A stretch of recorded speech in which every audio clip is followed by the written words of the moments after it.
bila petang tu hujan dah tak ada, nampaknya harapkan kita doakan yang hujan ni membawa rezeki.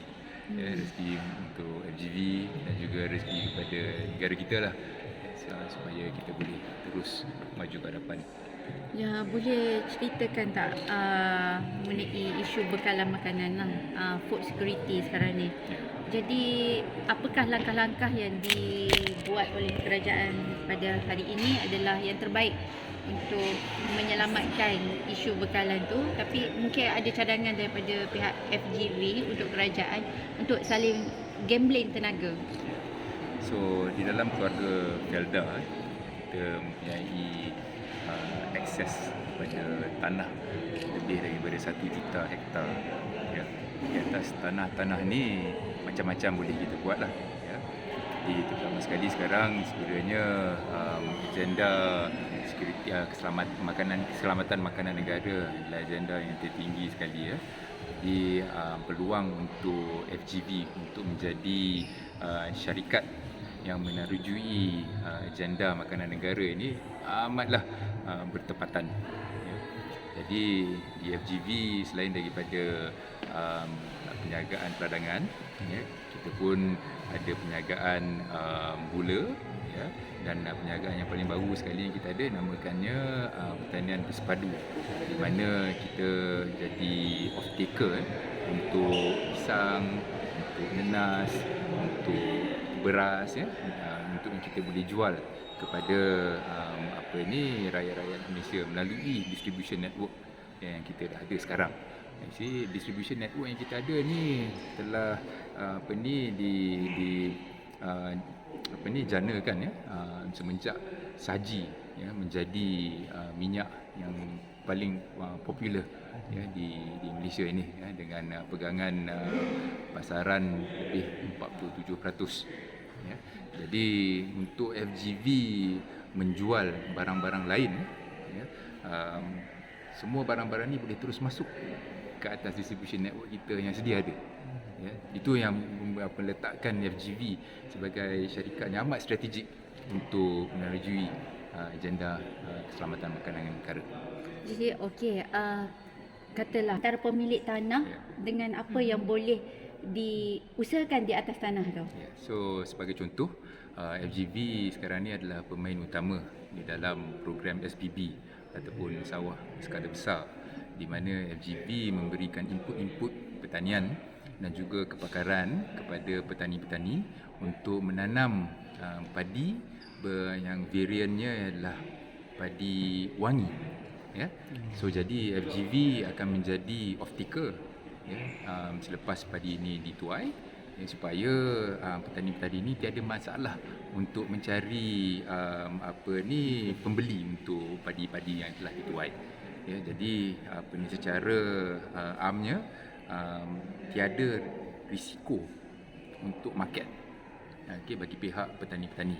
Ya, jadi sesiapa pun yang ada tanah ya, kalau dialulukan ya, seperti untuk petani jagung, pisang dan juga nenas.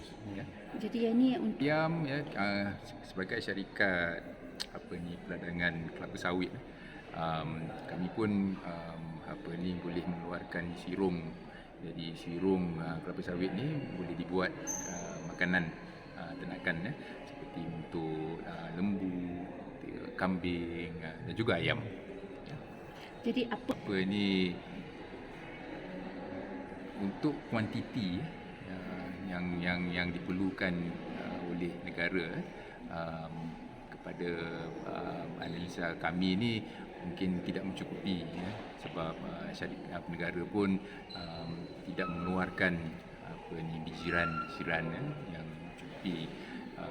Jadi dengan adanya pengeluaran isirung ataupun makanan ternakan menggunakan isirung dengan yang lebih banyak, jadi kita akan boleh mengurangkan kita punya dependensi kepada bahan-bahan bijiran import. Jadi ini fakta kita tak ada lagi. Okey. Ya. Alright.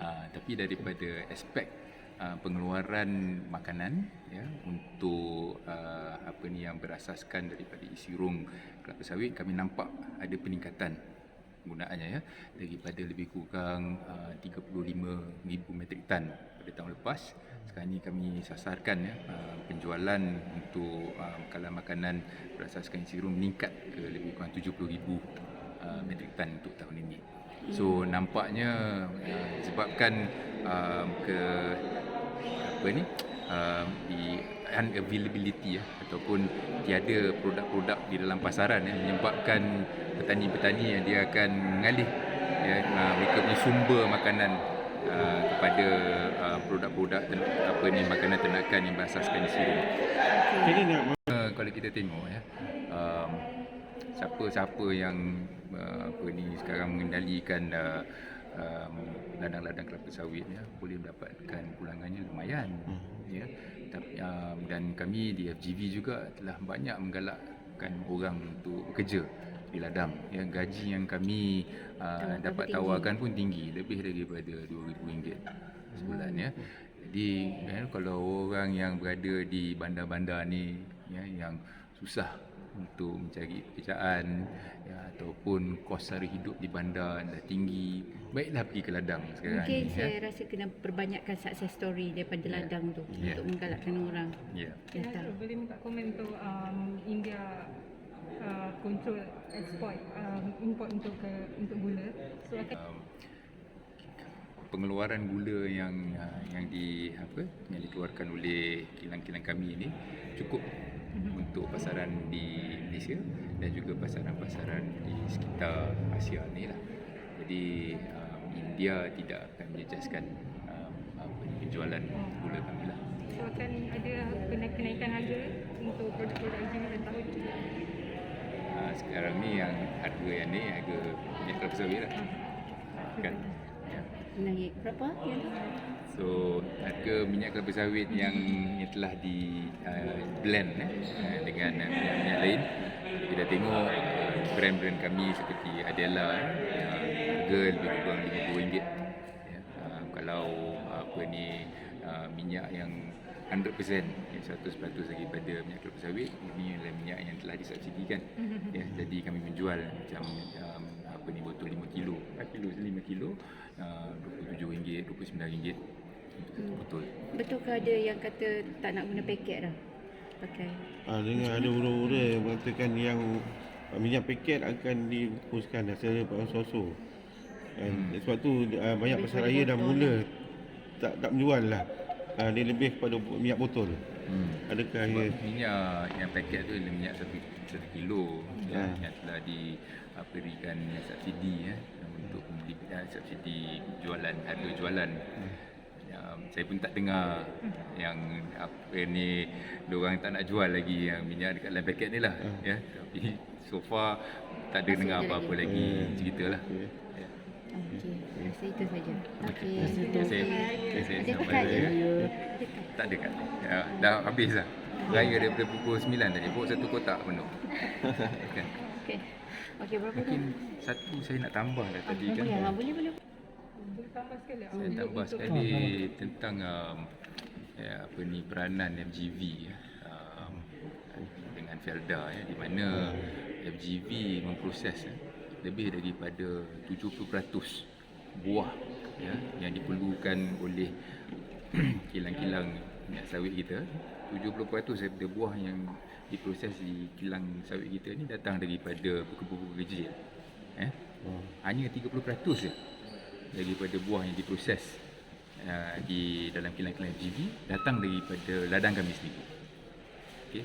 Artinya ialah apa yang dibeli oleh semua pembeli-pembeli ataupun barang-barang hasil daripada pengeluaran FGV ni adalah untuk membayar buah-buah yang telah dibeli oleh FGV daripada pokok-pokok kecil ni. So setiap titik daripada minyak masak yang kita beli ni dia punya pulangan dia akan pergi balik kepada peneroka-peneroka dan juga pekebun-pekebun kecil. Itu saya nak tambah, nak tekankan lah yang apabila kita beli produk-produk daripada FGV ni bukan untuk FGV pun ini untuk peneroka-peneroka juga untuk dapat pulangan. Dan saya tambah update untuk sepanjang tahun ni.